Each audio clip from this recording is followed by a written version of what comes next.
Yeah. What up, though? OG Kenny, O_G_Kenny, at Retired from the Streets TV.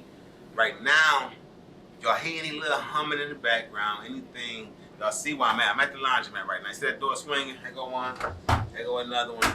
I'm at the laundromat. I'm at my old JOB. I just came up here because the house is packed right now. Everybody getting ready for Father's Day tomorrow.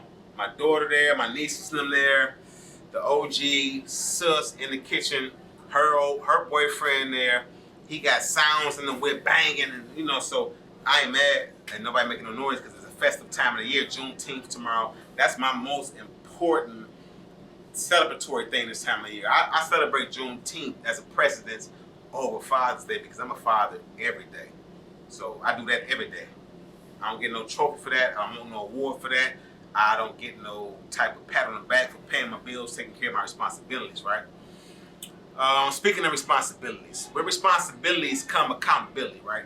A major part of being accountable for yourself, especially when you done wrong in the streets, right? Often is going and take a charge and doing the bid. Whether you got to take it for yourself, for the family, or for the team, you got to take that charge and you got to ride that ride. Unfortunately, some people ride is a lot longer than others, but either way, you got that ride to take. My first ride I ever took, it started in 1997, the day after Christmas. That was my first time actually hitting what they call the bubble. Charles Aguilar Reception and Guidance Center in Jackson, Michigan. They call it RGC, the Reception and Guidance Center. It's quarantine, but we call it the bubble up here in Michigan, right? And to describe it, I've described it previously in brief, but I'm gonna paint a picture for y'all, right? You're talking about when you go in and you go to the guard station. The guard station is usually facing the outwards part of the unit, or the housing unit, which when you look out there over this bars, you look down, it's a gallery that people walk back and forth on. That's where transportation goes on. You go to chow, or the dinner, breakfast, lunch on that floor. But to the sides, on both sides of it, of the gallery, is rows and rows and rows of nothing but cells. Gallery is, you got tier 1, tier 2, tier 3, tier 4. You got dudes that then jumped off of tier 4. They got through off of tier 4 and either lost their lives or became paralyzed or significantly damaged after that, right? So the first day, I promise you, like, I don't care how gangster I was, it just was still anxious. I was full of anxiety and anxiousness. You understand what I'm saying? It was so much going on in my mind because I didn't know what was going to go down. I had heard horror stories about prison. I had heard so much about it. I didn't seen the movies. I've heard dudes talking about dudes getting attacked in the shower, dudes getting raped, dudes want to check you about where you're from, putting candy bars in your pillows. So it makes you very distrustful. It makes you very skeptical about everybody that come up to you. I got a dude right now, my dude Lucky, my dude Luke Mack. I met him in quarantine. Now this was crazy. We only spent about a couple of weeks together in quarantine, neighbors, and going to chow together. To this day, me and this dude locked in. That was in 2008, right? I've been locked in with him since 2008 based on us briefly being encountered in Jackson quarantine in Michigan, or what we call the bubble, right?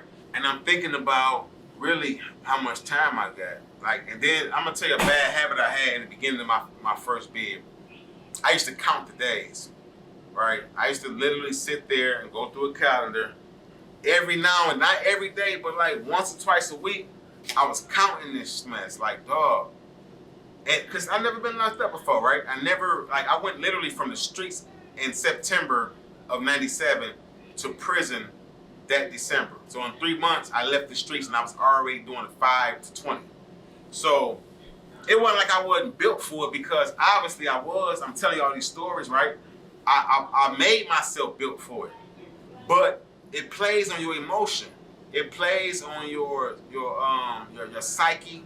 You understand what I'm saying? It does things to you on that level, and you don't even know what you're capable of up to that point until you put to the test, right?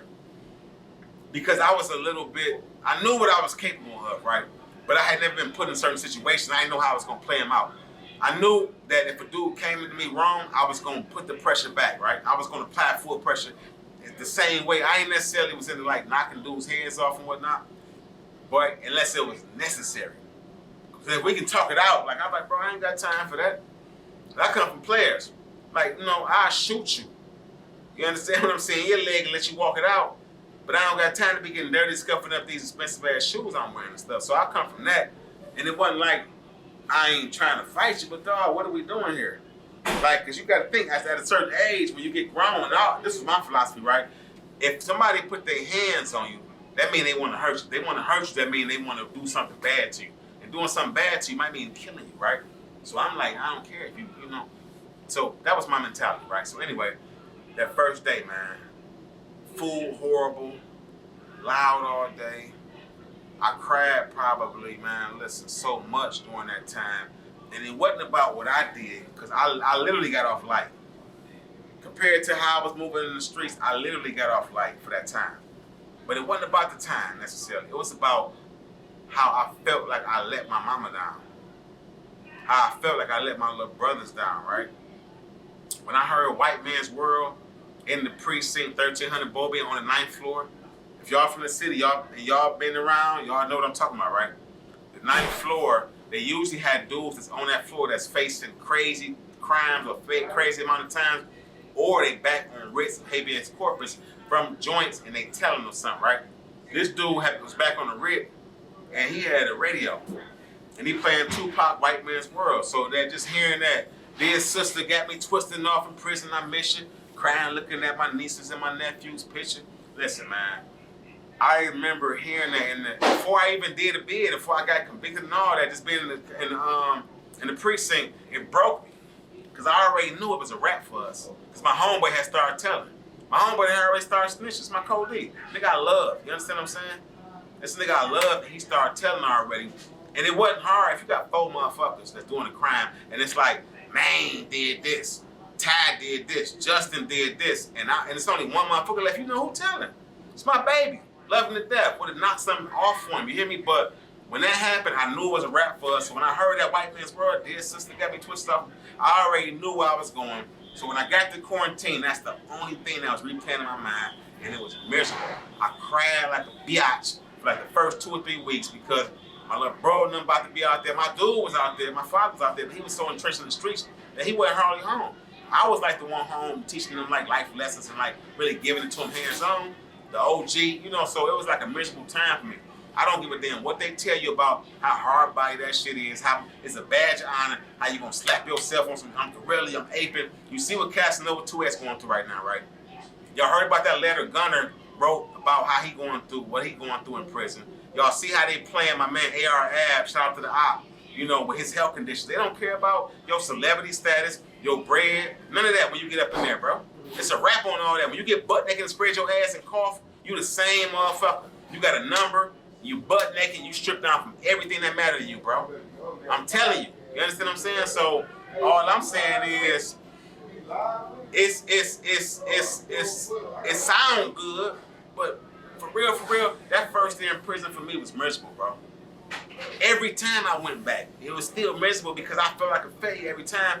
And that's why I'm telling you all these stories. That's why I had to do this, because in doing this, I'm making myself accountable. Going back to the original theme of this, I'm keeping myself accountable by telling these stories, because I promise you, I ain't never going back, man.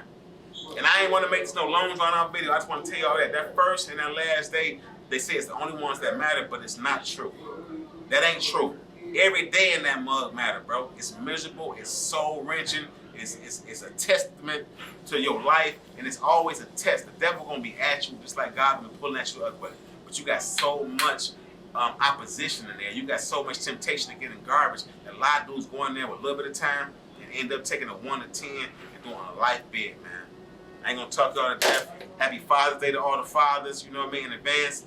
I pray that y'all are safe. I pray that y'all have a eventless, Father's Day where ain't no garbage going on. And I'm going to check y'all tomorrow for Church Crime Sunday, man. OG Kenny, I love y'all. And I'm out, man. O_G_Kenny. Don't forget to hit the subscribe button, get the like button, hit the notification bell, get in the comment section, and share the content, man. Talk to y'all young dudes. Talk to y'all little bro and them and all that. That first day in prison, it's crazy, man. I remember that. That was my first bid. And even after that, all them other ones were still crazy. But that first time, I was going through it, you know? And it wasn't nothing cute, or nothing pretty, or nothing glamorous, man. But I love y'all. You know? Y'all be safe and I'm out. Ha.